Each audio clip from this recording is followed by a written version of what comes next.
Cyberhunk, a boomer shooter roguelite with potential, is nothing more than cyber garbage.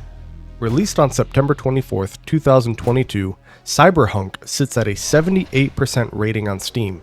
Currently, I have an hour and a half of playtime in Cyberhunk while having unlocked 6 of the 10 achievements. While I have no doubt I could unlock the other 4 achievements, unfortunately I just cannot be bothered. Cyberhunk may have a loose story, however that story is mostly left up to imagination as the only clues you get are based on the stages you can play on, of which there are only 3 to choose from: the lab, city, and factory. On top of that, there are only 2 enemy types you fight regularly, though technically there are 4 enemy types. Your plain and simple zombies in a guerrilla lab experiment gone wrong are your bread and butter throughout most of your experience in Cyberhunk.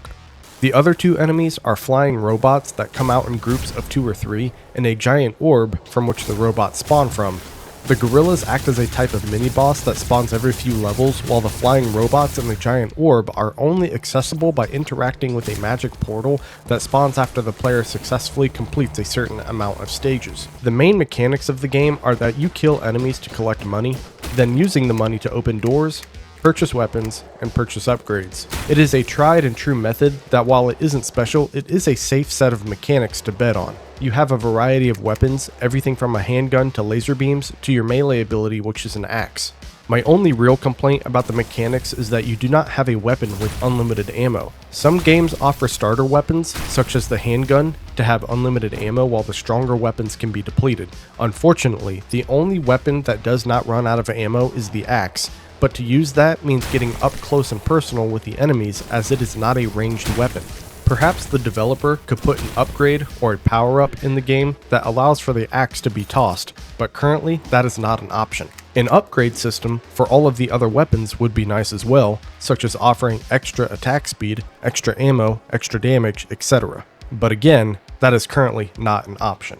As for the gameplay, it's a little bland and boring. There are different weapon types, and while some of them are a little unique, and there are different types of power-ups that have different effects, such as freezing, radiation, explosions, attack speed, etc., most of them don't feel like they really stand out. One ability shoots rockets while the player is airborne. However, the only time I found myself airborne is when an enemy would hit me and I would be lucky enough to be tossed into the air. You can press space to jump, but the jump isn't very high and there is no double jump. One good way the developer could make this airborne rocket power-up more effective would be to introduce a jetpack, double jump boots, anti-gravity boots, or something along those lines. But those don't exist, so the airborne rocket perk is only effective in extremely niche scenarios. On top of that, I felt like I could only really use my ammo for the weapons when it came to the gorilla mini-bosses, which left me relying on my melee for all of the zombies. The reason for this is because there are ammo crates that drop and reload all of your weapons at once, but that is the only way to reload.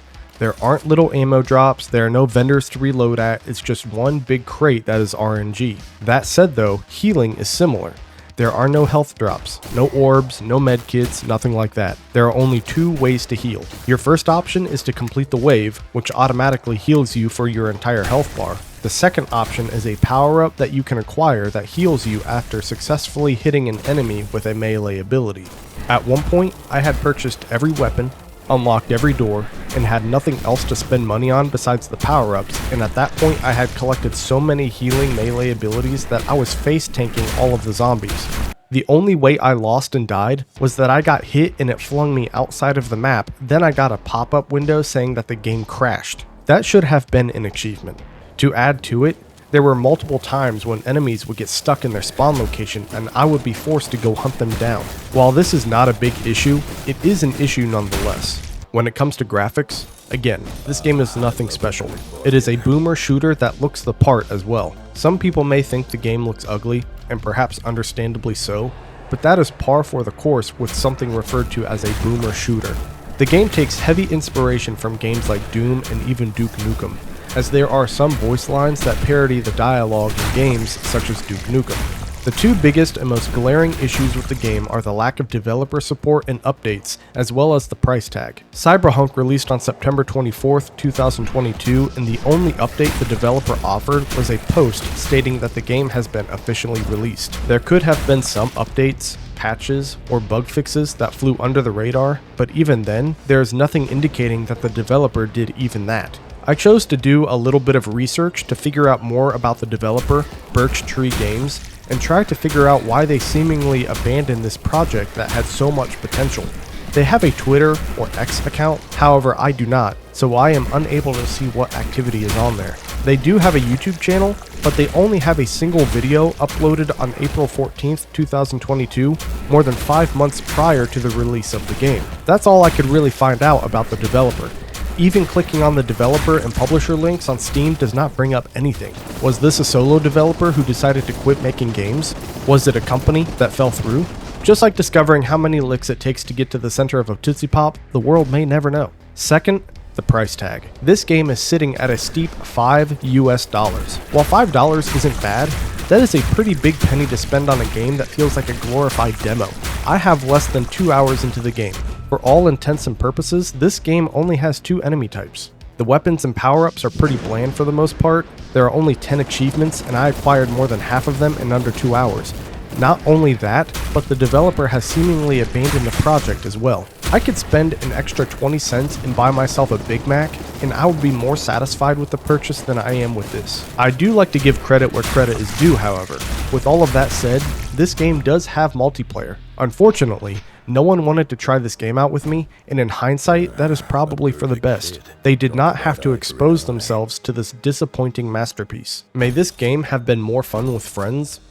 Perhaps. Would I have gotten more time out of the game? Maybe, but I could not see it being that much of a dramatic change. I do not see myself getting anywhere close to 5 hours out of this game. Taking all these things into consideration, I give this game a rating of 3.7 sausages out of 10.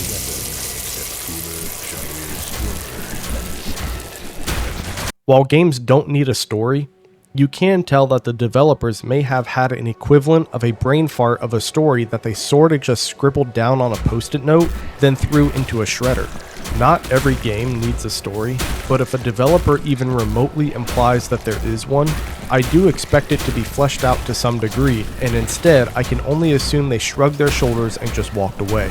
The mechanics and gameplay are simple and easy to grasp, however it's pretty bare bones. I would have liked to see different power-ups introduced besides different damage types such as freezing, poison, or radiation.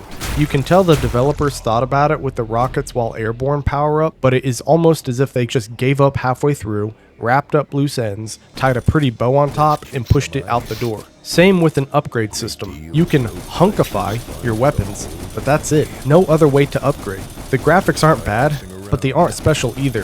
They're just sort of fine. They're okay. That's it. As for support, there is none. It's been almost 2 years and the developer hasn't introduced any new content, has not implemented any known updates, nor have they put out any sort of communication with the community. Nothing but cold, dead radio silence. As for the price tag, I could not recommend this price tag to anyone. Would I recommend it for $1? Yes, maybe even 2 tops, but 5 is nothing less than greedy compared to what you get out of this purchase. And that's my review of Cyberhunk. I hope my review helped you determine whether to purchase this game or not. If you got this far, consider liking and subscribing, but if not, just know that I appreciate your viewership nonetheless and I am grateful to have you here.